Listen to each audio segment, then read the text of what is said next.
You want to hang in here for just a little bit and cause some soothing here? There's a human premise that goes like this. There are things that are always good and there are things that are always bad. And the way the expansion of the universe happens is that there's not a pre-assigned destiny to anything. There is a variety that produces individual desires, and then when you come into alignment with those desires, then that becomes your experience.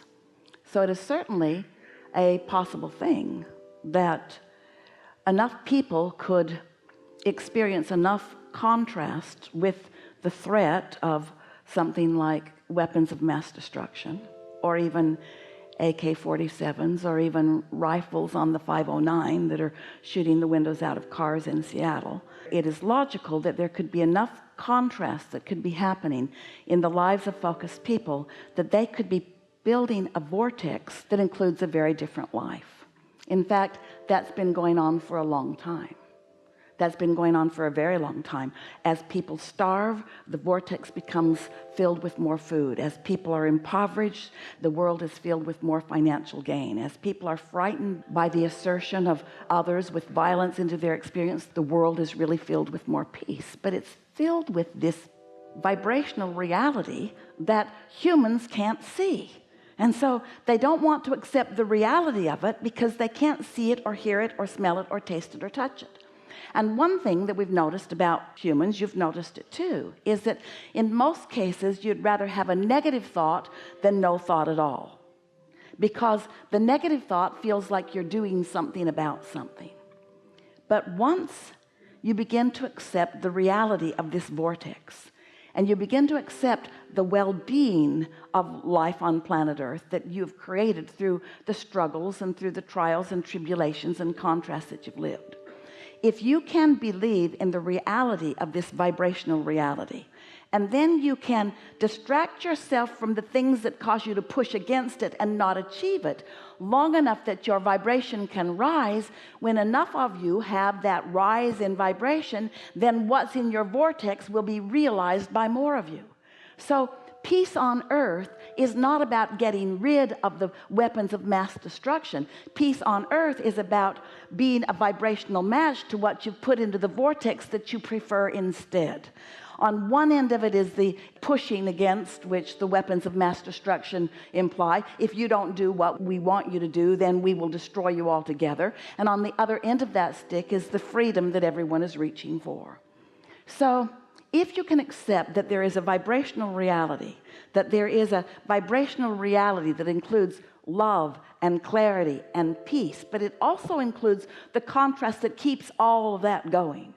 If you can accept that this vibrational reality exists, and then you can get off the big subjects, get off of your soapboxes, stop trying to make everything bigger than it really is, and just find a reason right now while you're standing in line with these people to feel satisfaction about something. Or right now in this moment when you're talking with your children or with your mother or with your brother or with your employer or with your employee, to find something that you feel satisfaction about, till little by little you tune yourself to the frequency of everything that you want that's in your vortex.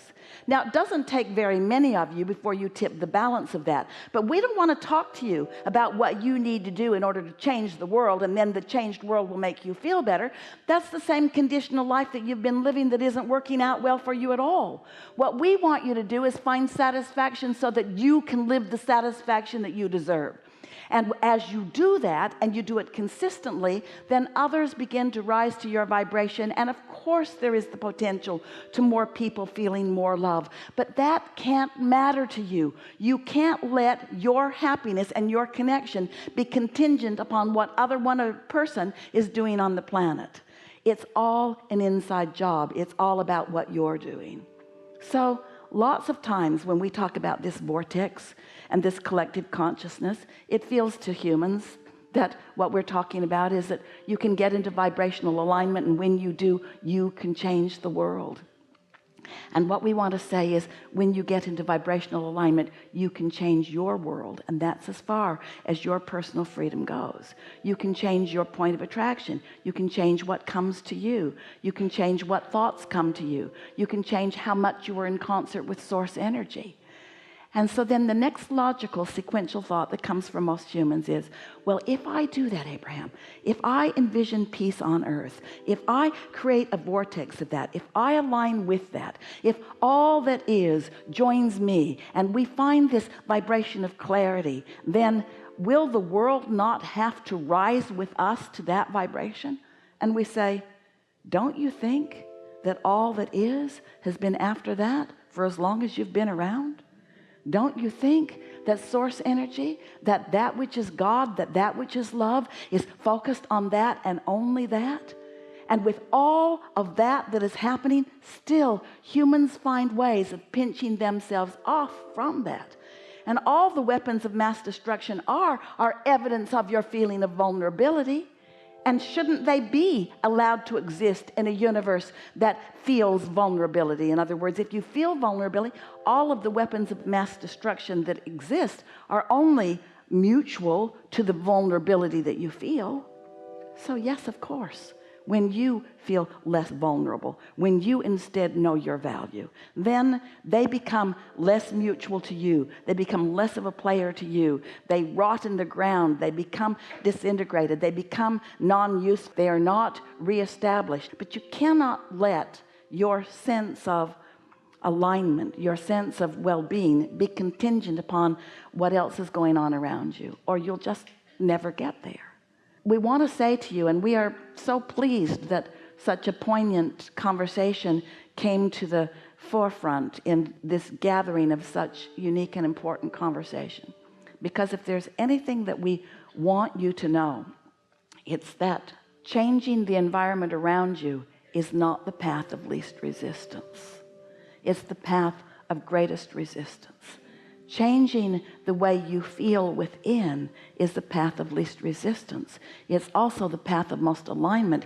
It's also the path of most leverage. It's also the path of most freedom. It's also the path of happiness. It's also the way the entire universe works. So